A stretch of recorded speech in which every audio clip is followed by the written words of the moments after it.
And here we are, just a few minutes late, but we've gotten things going. Welcome, everybody, to Raising Multilinguals Live. My name is Tetsu Young, and it's getting warmer here, but I've got better news. Is that recently our YouTube channel actually crossed that 1,000 subscriber mark, so we're very happy about that. So kicking off this March session with the happy news. Thank you. Yes. Absolutely, yes. Thank you, everyone who is joining us from wherever you're joining us. We're very happy to have you here. So my name is Ute Limacher-Riebold from Ute's International Lounge, and today we're very thankful to welcome Mila Schwartz as our guest again, as she has been with us previously and shared about children's agency when it comes to find the right language strategy, and that was episode number 7. And well, let me briefly introduce Mila Schwartz for those who don't know her yet. She is professor in language and education and a vice director for research in Oranim College of Education in Israel. Her research interests include studying language, education policy and models of early language education, family language policy, language teachers, language conducive strategies and pedagogical development, and linguistic, cognitive and social cultural development of early sequential bilinguals or multilingualism. So that's very long. Now, recently, she has proposed and elaborated on the following theoretical concepts on language conducive context, language conducive strategies, and child language-based agency in her book that is was published, if I understand right, Ecological Perspectives in Early Language Education, Parent, Teacher, Peer, and Child Agency in Interaction. And today we are going to focus on parents' agency in children's language learning and the interaction between parents and early childhood education and care. Thank you very much, Mila, for being our guest again and for talking about this very important topic with us. So thank you for inviting me. And I'm very happy to be here and to collaborate with you. We're very happy to have you again.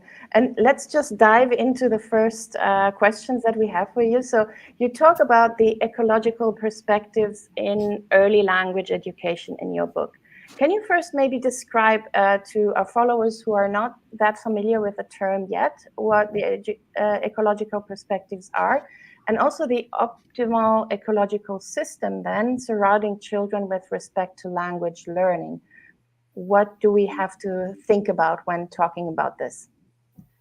So we know that the child communicates with parents as the closest caregivers and family members, but we know also the child enters preschool, nursery school, and starts communicating with caregivers, educators, teachers, teacher assistants in early childhood education and care.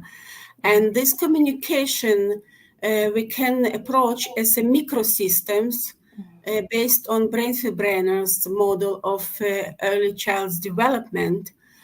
But my book focuses mainly on mesosystem that relates to the interplay between two or more elements within the child's microsystem. Such as interactions between parents and preschool teachers and between teachers and peers. So ecological approach means that the child's progress in the target language learning in preschool depends to a great extent on the connection between home and preschool, or whether teachers provide support to parents in their efforts to motivate the child in language learning, or on whether parents are motivated to be engaged in interaction with the teachers. And again, I'm also talking about peers and their role in early language education and language learning of the target child. Yes, so it's practically, you mentioned it, the microsystem that is practically the family, right? Family, the family around. Yeah. And then the mesosystem where then you have the community, or let's say the school, the teachers, and then the peers as well, etc. So that optimal ecological system would be where everyone works together, right? The closest system is microsystem. Oh, the Yes. closest system is I'm as an individual. Yes, yeah, me. Okay, when we are talking about microsystem, child in interaction with parents, family members, and child in interaction with educators, teacher assistants, peers on playground, for example. And it's a microsystem. Mesosystem means interaction between agents who are responsible for child's development, So excluding the or child. influential, such as interaction between parents and teachers, and between teachers and peers, and between parents and friends, child's friends and peers. Yes. Yes. Perfect. Yeah. Thank you. So that is the optimal ecological system then. The closest ecological system, we can talk about exosystem, state language policy, and we can talk about impact of community or community language policy on family, individual family as a part of community. These distant systems are very influential on child's development, but the book mostly focuses on the closest systems, like micro and meso, and child's individual characteristics. Yes, exactly. And you dedicate different chapters to the different systems or the different agents then in this. Absolutely. And what is, as we are talking about parents today, the last time we talked, we put more the children in the foreground. What is now the role of the parents' personalities? Because you mentioned this as well, and their communicative style with the children in the maintenance of languages, or the general role of parents. Can you maybe explain what you explained us in your book? I did not study an interaction between personality and the parent's personality and child's development, linguistic development, but we can talk about many immigrants and minority language speaking parents that can feel strongly committed to teaching their children or to the home language, or to transmit intergenerationally their values and traditions, and through their language, and through the language, they actually are aimed to strengthen their ethnic identity and to keep in touch with their monolingual relatives in the homeland, for example. And we can distinguish between parents who can be put on continuum between the maximal engagement with the minority language and the happy lingual approach towards bilingualism and multilingualism and towards child's upbringing, or to more harmonical child's development. So if we are talking about maximal engagement with language, we are talking about sticking to input in one language at home, and promoting a use of only one language at home. There's no space for other languages that are in this environment. And there are two extreme ends of this continuum. Yeah. And we can talk about happy lingual approach that was proposed by Shulamita Kopilevich. It means that all child's languages should be greeted at home and colored in bright colors. And parents actually need to transmit such feelings as a need or respect to other languages, a part of home language, a part of heritage language. I mean, for example, socially dominant language or English as a foreign language that also enters home, or language of peers that are also immigrant but speak another language in the playground. Yeah. So this happy lingual approach, I really like this this definition by I can't pronounce your name, but so Kopilovic, because it pretty much is in line with the more open and more welcoming and friendly, kind of friendly, multilingual friendly attitude that many families have, or I hope that they have, and as I know also Tetsu is very positively oriented towards the other languages. But there are also some multilingual families or families who are raising multilingual children who are very, like you said, very strict in wanting only or admitting only one language at home, so exclusively one language, which is not very supportive towards the other languages, right? Yes, it's maybe that parents occasionally, non-consciously transmit some negative feelings regarding the socially dominant language, and children, like a sponge, actually bring these attitudes into the classroom.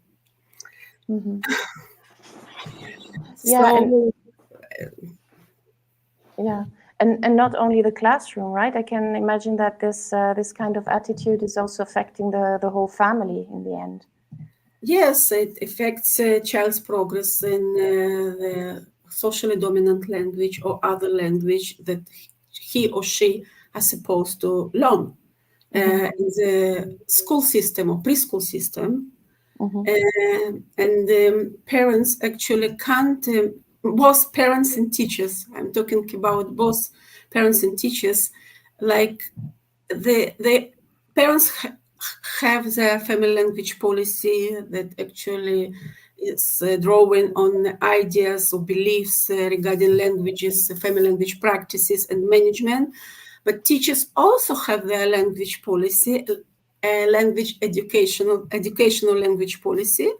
And this policy is expressed in their practices. Actually, their practices reflect on their policy, language practices, their attitudes to languages reflect on their policy. And we can talk about policy at the level of preschool, but also at the individual level of teacher. In the case the teacher has immigrant background, multilingual, or has experience with language learning or curious about language learning, and is multilingual or plurilingual, defines himself or herself as plurilingual, we found more openness to family language policy, more interest or curiosity about child's funds of knowledge that he or she brings into the classroom. Yeah, and I found this very, very important that someone points this out, that the personal experience of a single teacher, disregarding the whole teacher training and the education that they receive, but once they are in the presence of multilingual children and their very own history of learning languages, and maybe also the way that they perceived their language teachers, right, has a great impact on how they are teaching then the children and how they react to the multilingualism of the children in their classroom, which I found personally, I saw this in many teachers of my children, where I could say, this is now someone who knows what it means to grow up with multiple languages. And then in another case, they did not. So that was for us then also, as we were talking about parents and teacher communication as well, was a reason to somehow debate also, you know, and to negotiate how to maintain the language, or how to empower the children or motivate the children in both ways. Yeah. Great. Do you have a question, Tetsu? Oh, no. No, not yet. Okay, and then let's go to the next question. And if anyone who is following us has a question, please ask in the comments. We are happy to pass it on to Mila Schwartz. How is now the parents' agency enacted in language management? So we were talking about yeah, a little bit about the teachers at the moment, but what about the parents' agency? As this is one of, I think, the chapter number 3 in your book. Yes, so I'm not going to No. read all the No, it's too long. chapter. I just would like to focus on a distinction between the two directions of family language management. I distinguish between internal family language management and external family language management. And I defined internal family language management as parental or other family members creating of the home language environment within a microsystem of the child's development. So it means maybe strict adherence to home language, establishing cultural traditions and ritual associated with home language, monitoring of home language strategies and practices, monitoring of home language development, listening to songs, watching educational programs, using technology in order to promote a child's interest in the home language. So internal family language management and external family language management relates to the child's linguistic environment and education, out home environment and education, and parents' efforts to support home language transmission by means of initiating of language playgrounds or joining language playgrounds that are run by parents and are initiated by parents in many countries, and also choice of educational setting, bilingual, monolingual. There are monolingual settings, preschool settings that also expose children to different languages in the environment, and also community-based after-school education. So what parents can do over and above their family efforts, internal family efforts to promote languages. And this distinction is important because the second category actually connects between the parents as agents and educators as agents. Yes, absolutely. And I think what is also important is really the commitment of parents who are raising their children with multiple languages, that they are aware of what is at stake, or what. It's not something where you can say, oh, yes, well, just let's speak with the children in the language and we will all just fall into place. And I know that Tetsu also knows very well that it's a lot of work. It is commitment. It's not only for the first 3-4 years. Like I recently talked with a parent and said, when will this get better? And I said, well, you are up for a marathon. It's going to be a longer ride. Or I say, oh my gosh, this is so, and they have 3 children now, so he was a bit desperate, but it's okay. I don't think that someone needs to be desperate at all if you know what you're doing, right? And if you know how to have this interplay between, like you said, the external and the internal family language management. You have that in place in some way. And I know that Tetsu has it in place since many years, right? You have also au pairs who come in and take care of several languages. So yes, this collaboration can only take place if the parents, I mean, after all, the parents agency is really the critical point. It's the control center that allows all the pieces, all the agents to act out their roles. Some are internal, some are external, like you say. Like external, we bring in au pairs.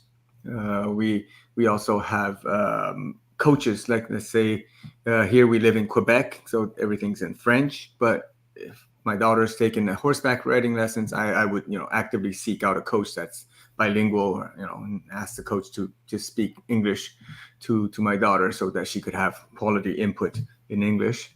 That kind of stuff. Definitely, but this the parents' agency, I just cannot stress it enough. Uta was mentioning earlier, some people, I mean, either willingly or unwillingly take it, with a very light heart. I guess they think it just sort of kids are sponges and it naturally falls into place. That kind of attitude. They're often in for a brutal surprise after a few years. So it's really important to be committed early and really deeply if indeed you want your kids to speak the target languages to a very high level. It is investment. Indeed, investment. That's it right. is also economical investment because it's not so cheap. It's time and money, of course. Yes. And parents who are interested, at least theoretically, in having their children speak multiple languages, they're parents who expect oftentimes a very high outcome. So it's important for them to understand the stakes very early, and once again, be committed, ready to pay the price, so to speak. Yes. Yes, to pay the price, or also to reset the goals in a more realistic way. Yes. So if you are in a place where you don't have many people around you, you don't have a community that speaks your minority language or your home language, let's say, because in your home it shouldn't be the minority language, it should be the one of the most important languages that you transmit to your children.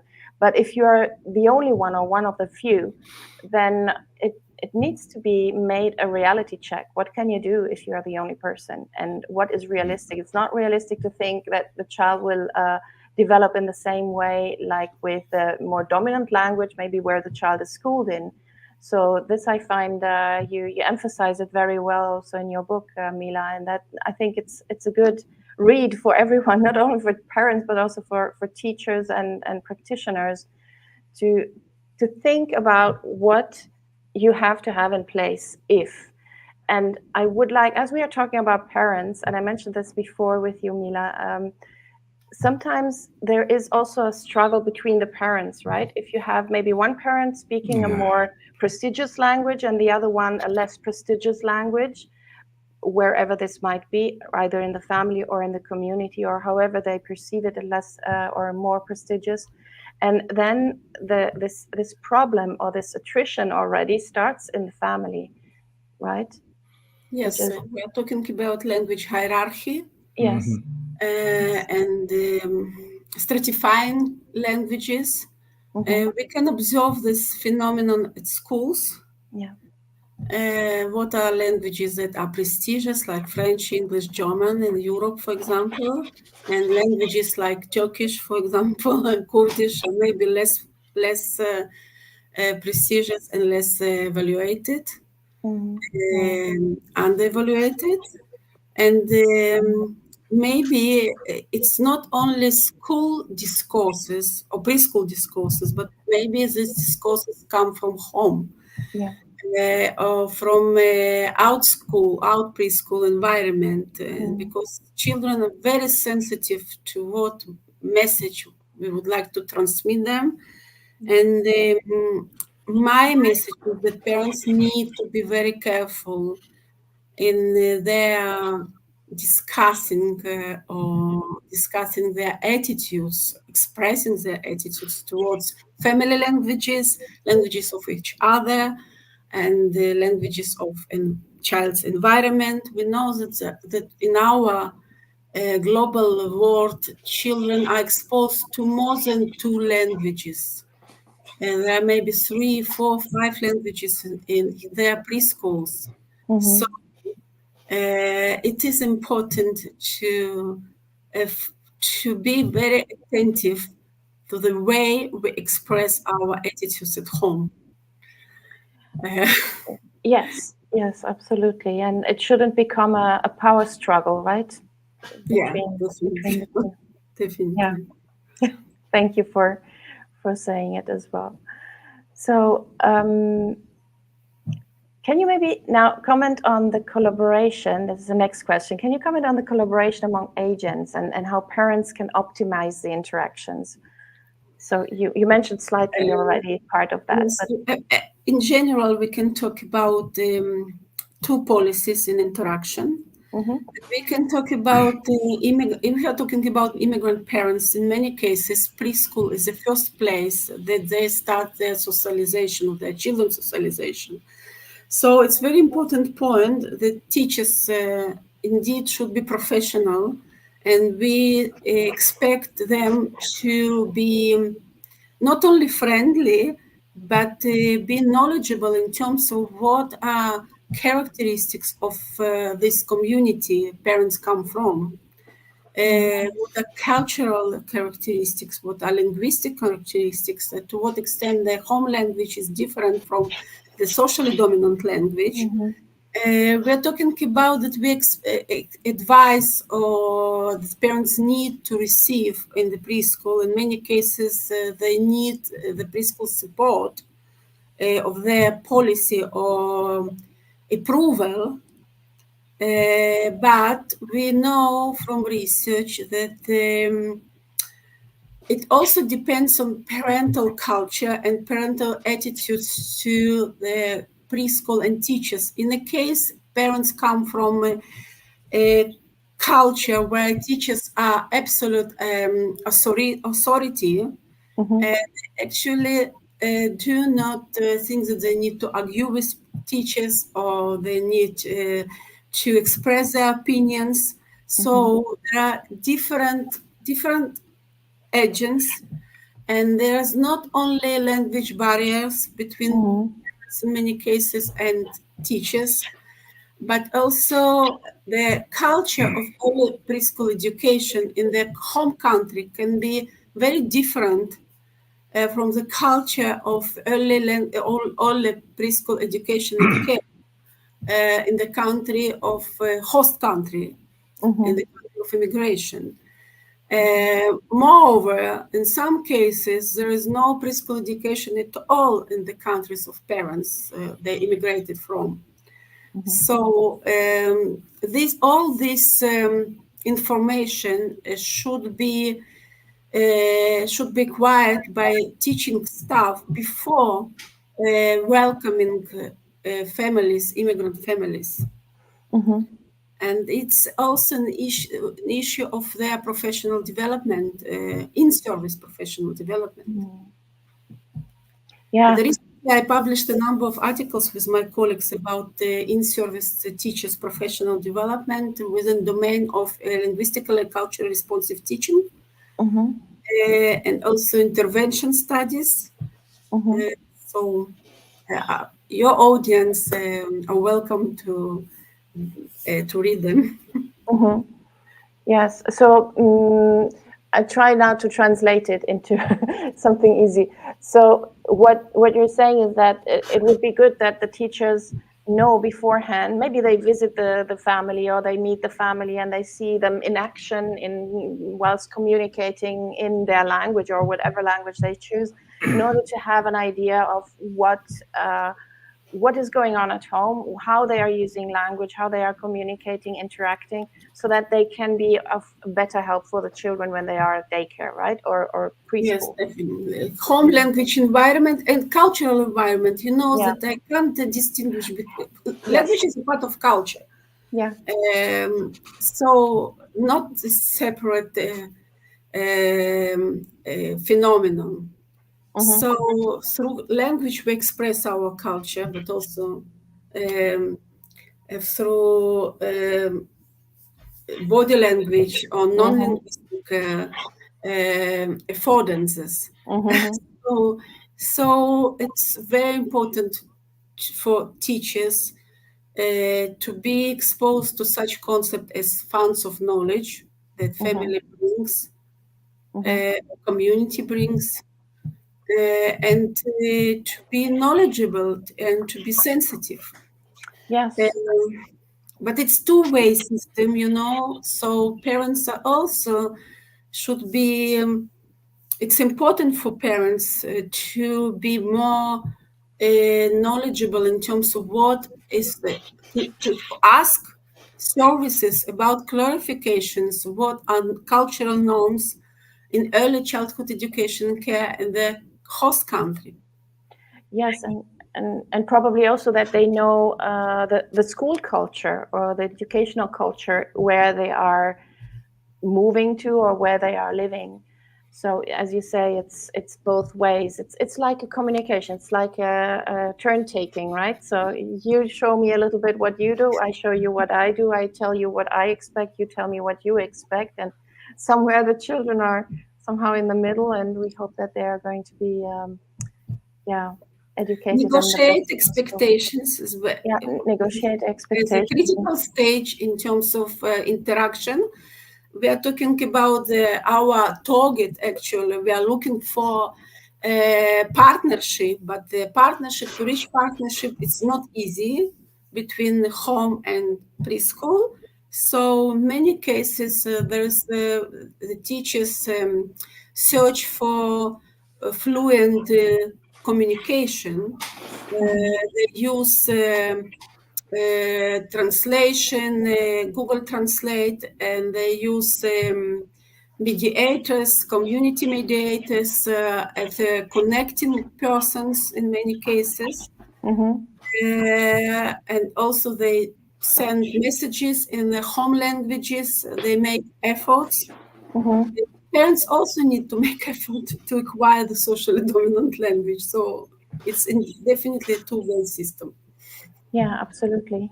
Yeah, it's a little bit what we do as well, right, Titsu? We are both working pretty much with communication across cultures and languages. So there can be so many misunderstandings and so many different expectations from both or all sides that it's not easy. And I mean, we mentioned before, it can already start with the parents not being on the same page. But then the more people you add, the more challenging it can become in the end. Yes. Yeah. But there are also very successful stories that were studied. So we have both negative experiences and negative examples, studies, but we have also more and more reports on efficient communication. So what would you say would be characteristics of families that are successful? Like, what's the common thread? That's a good question. Yeah. As you say, there's more and more cases of successful communication. First of all, we're talking about countries in the northern countries and also in Israel. More conscious approach or more awareness of needs of immigrants.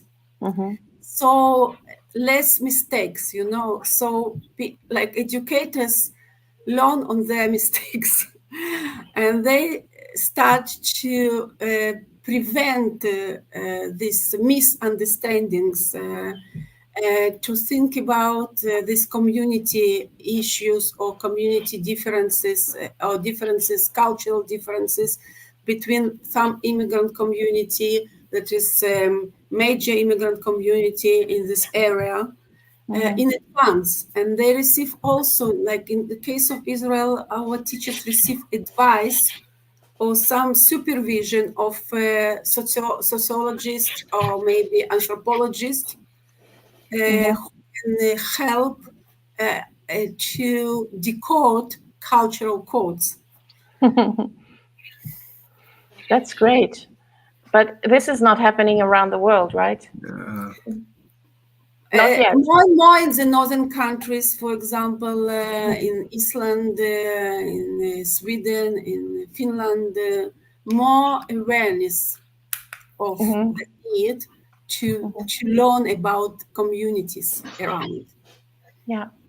So in order to be more welcoming and understanding towards the new culture or the immigrants who are arriving.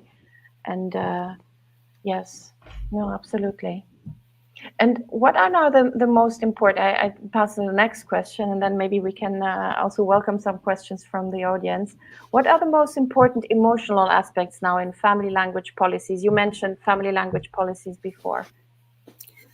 So research tells us. So so I'm also a mom, immigrant mom of multilingual children, and I have also, like you, both of you, my personal experience, but we have a lot of research on this point, and more research says or claims a need to conduct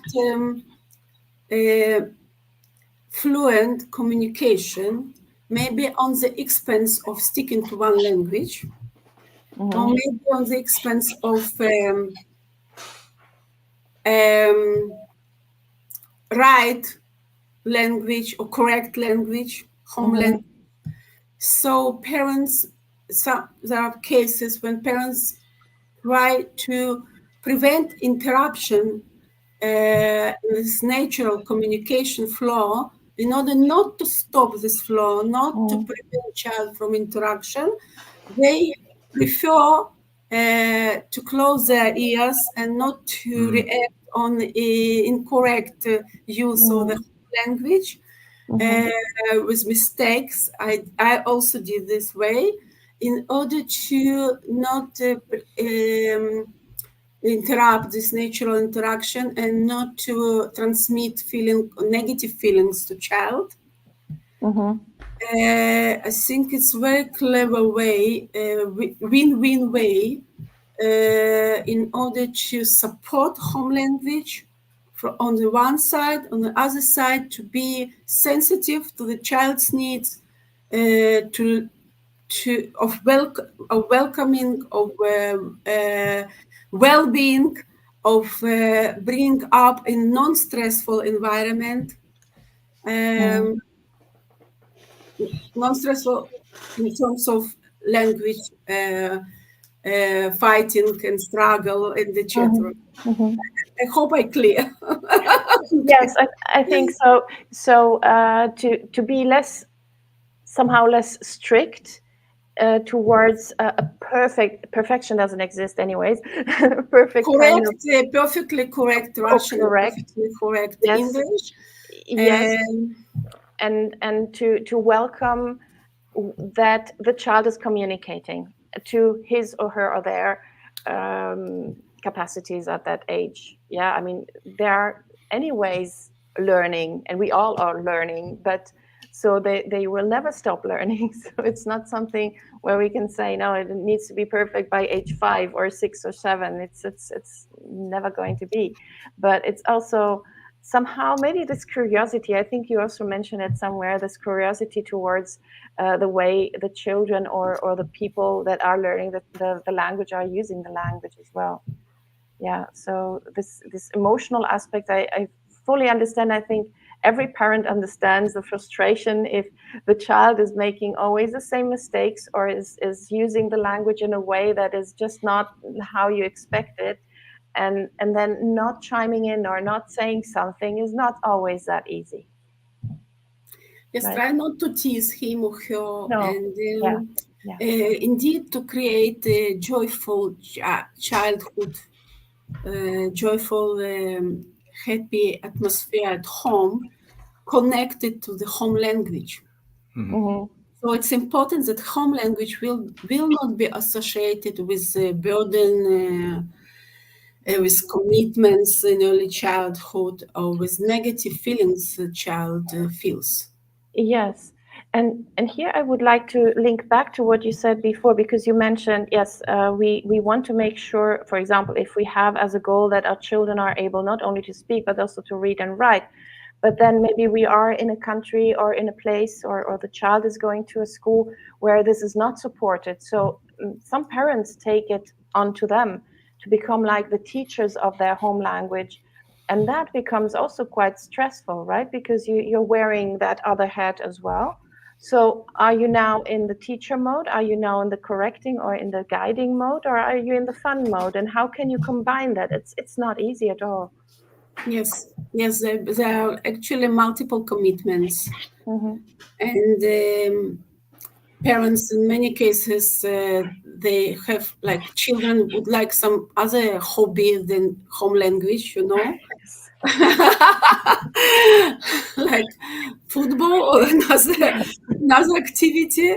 And indeed, the parents, in many cases, research that I analyzed reported on these multiple commitments and their struggle between these commitments, non-easy decisions where to invest their efforts or how to share their time and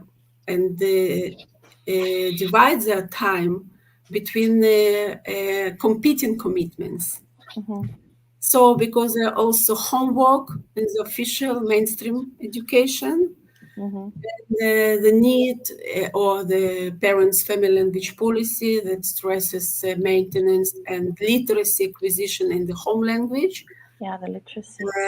Literacy acquisition and reading and writing, in particular, writing, in many cases, more difficult than reading.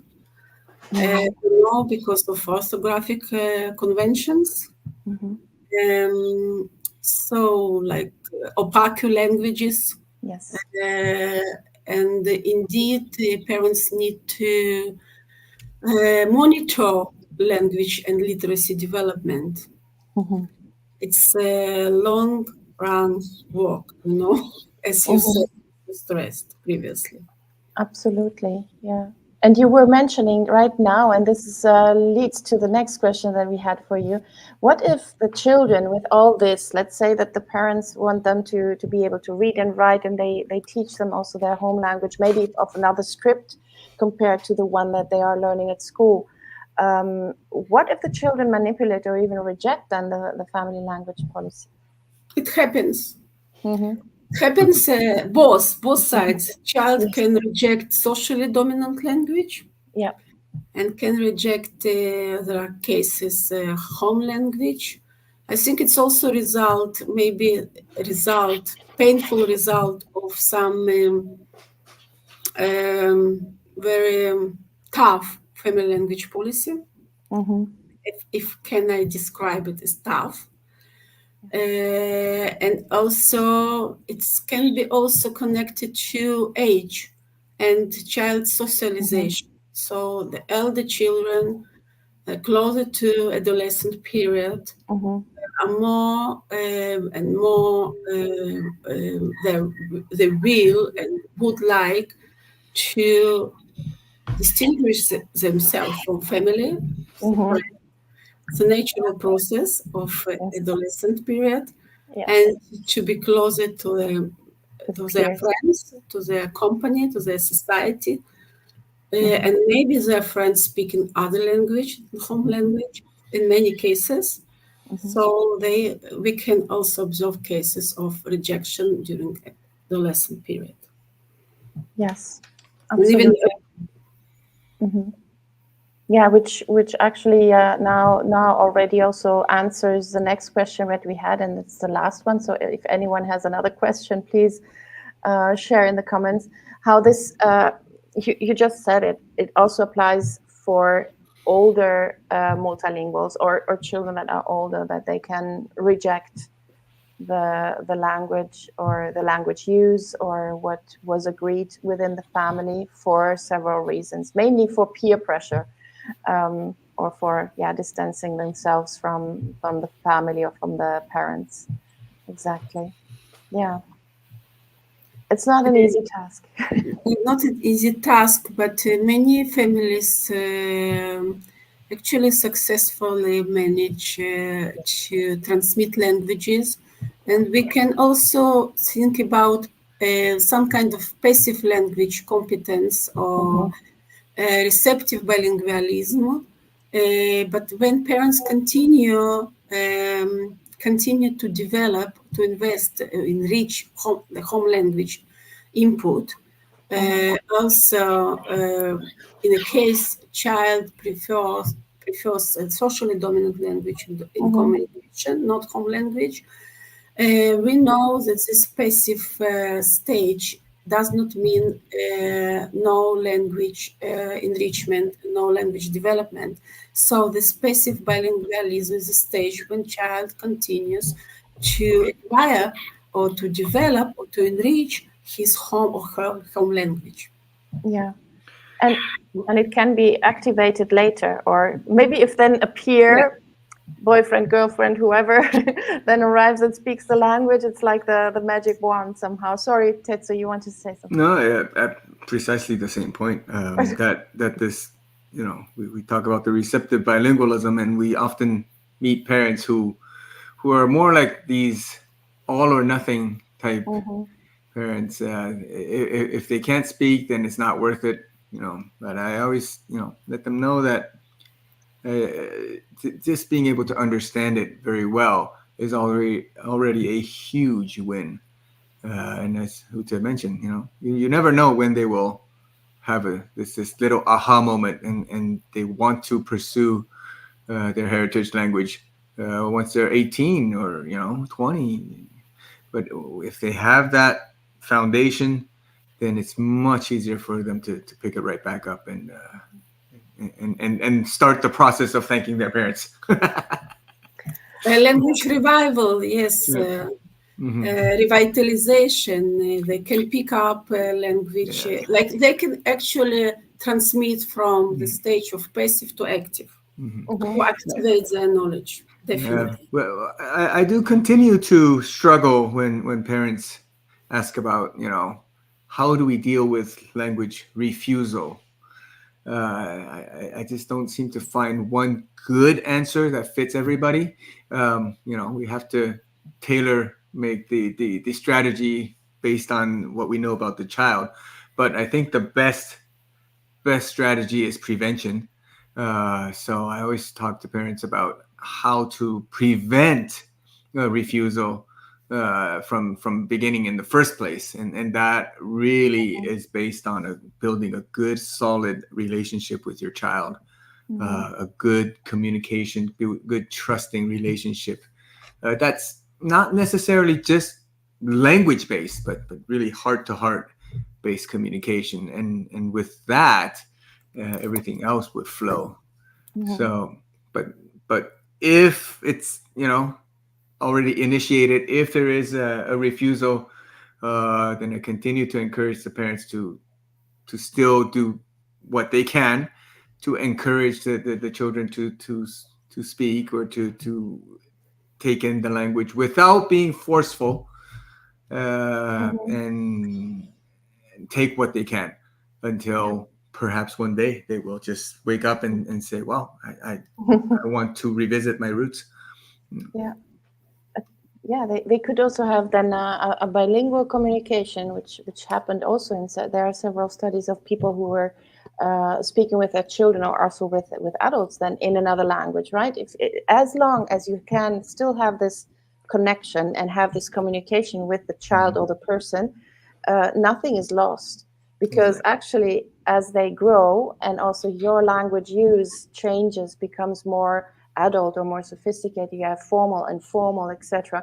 As long as they can follow, you keep going.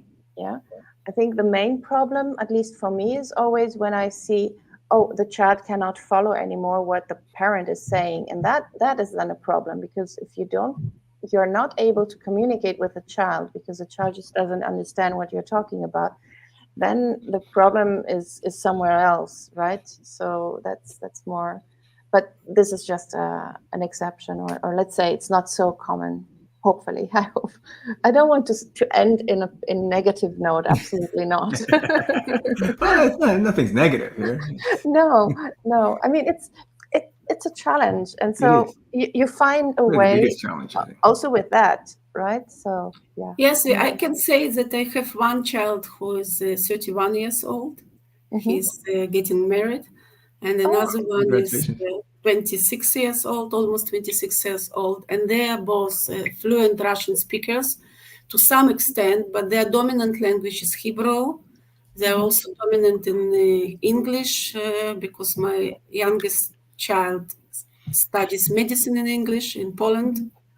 So I have plenty examples of situations in what these situations they had to use Russian, and they were very grateful for me. They can use Russian as adults. And it was very helpful for them to communicate in Russian in order to reach some target. Yes. So, but it took many years to realize that indeed this investment and was not just a caprice or some kind of irritating after-school education, etc. It took time, and people are changeable, and the life is changeable. So we don't know in what context we will need what language to use. Yes, absolutely. Yes, I think I would leave it like this. So open to a positive outlook and a long-term kind of gaze towards what is possible, right? It's not happening now, so it will never happen. No, just wait, keep on going, and don't give up. So, yeah, great. Sure. Absolutely. There's no negative to learning a language, to gaining a language. All the efforts will lead to something. Sometimes another fluent language, sometimes not so fluent, but it's all good. It's all good for the long run. All right. Wow. So it is getting close to the top of the hour. Thank you very much. We did struggle a little bit at the beginning with IT, but we are here, and we had another enriching discussion with Mila. Thank you very much for sharing your expertise and your time with us. Must be late over there. Thank you very much. Yes. And good luck for your enterprise, very important enterprise.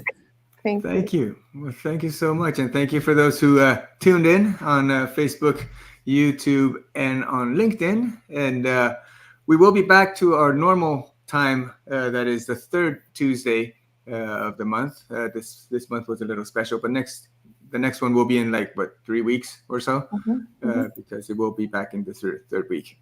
Okay. So same time as usual, the third Tuesday at 1 p.m. New York time, and 6 London and 7 Central European time. Yes, exactly. Alrighty. Well, everybody, thank you so much. Thank you very much. Wish you a good rest of the week, the rest of the month. Thank you. Bye-bye now. Bye. Bis zum nächsten Mal. Tot volgende keer. Bye.